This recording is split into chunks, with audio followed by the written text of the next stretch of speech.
ঘন ঘন হাই তোলা অনেকের কাছেই একটি সাধারণ ঘটনা বলে মনে হতে পারে। ক্লান্তি, একঘেয়েমি বা মনোযোগের ঘাটতি থাকলে সাধারণত হাই ওঠে। তবে চিকিৎসা বিজ্ঞান বলছে এই সাধারণ বিষয়টির আড়ালেও লুকিয়ে থাকতে পারে শারীরিক বা মানসিক জটিলতা।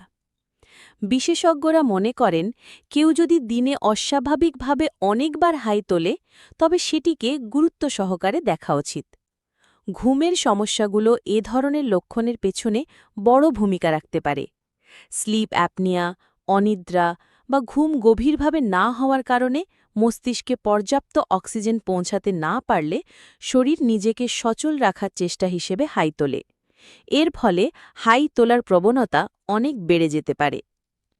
শুধু ঘুমের সমস্যাই নয়, মানসিক উদ্বেগ এবং চাপ থাকলেও মানুষ অনেক বেশি হাই তুলতে পারে।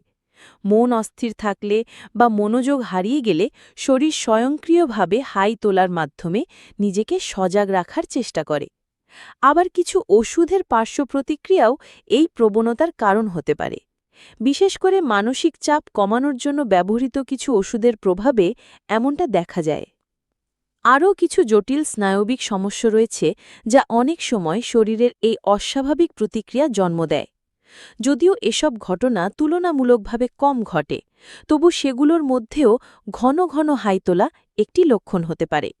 এসব পরিস্থিতিতে শরীরের নিউরনগুলো ঠিকভাবে কাজ না করলে হাই ওঠার সংখ্যা বেড়ে যেতে পারে।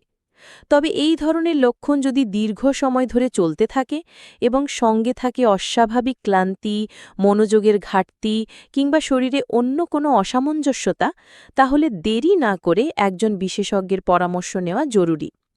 প্রয়োজনীয় পরীক্ষা-নিরীক্ষার মাধ্যমে কারণটি নির্ধারণ করে চিকিৎসক সঠিক চিকিৎসা ব্যবস্থা নিতে পারেন। ভালো ঘুমের অভ্যাস গড়ে তোলা, নিয়মিত জীবনযাপন বজায় রাখা এবং মানসিক চাপ নিয়ন্ত্রণে রাখা এসব সমস্যার ঝুঁকি অনেকাংশে কমাতে সাহায্য করতে পারে। শরীরের এমন অস্বাভাবিক বার্তাগুলোকে অবহেলা না করে সময়মতো সচেতন হওয়াই হতে পারে সুস্থ জীবনের চাবিকাঠি। প্রিয় দর্শক, সবার আগে সর্বশেষ নিউজ দেখার জন্য বাংলা 24 চ্যানেলটি সাবস্ক্রাইব করতে ভুলবেন না। দেখা হচ্ছে খুব শিগগিরই নতুন আরেকটি ভিডিওর সাথে। ধন্যবাদ।